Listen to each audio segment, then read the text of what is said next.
Hi, in this video, I'm going to show you how to verify YouTube channel. Verifying your YouTube channel adds credibility and unlocks additional features such as custom thumbnails, live streams, and videos longer than 15 minutes. So let's start the video. Open your web browser and navigate to youtube.com. Sign in using your Google account associated with your YouTube channel. So once you are signed in, look at the top right corner of the screen. Click on your profile icon.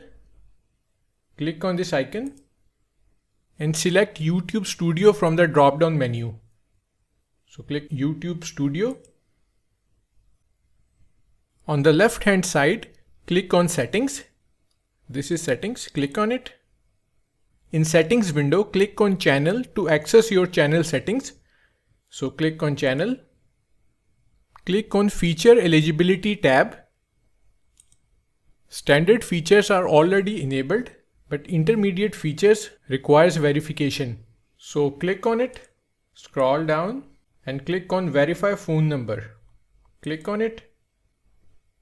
How should we deliver the verification code to you? So click on the first option, text me the verification code and enter your phone number.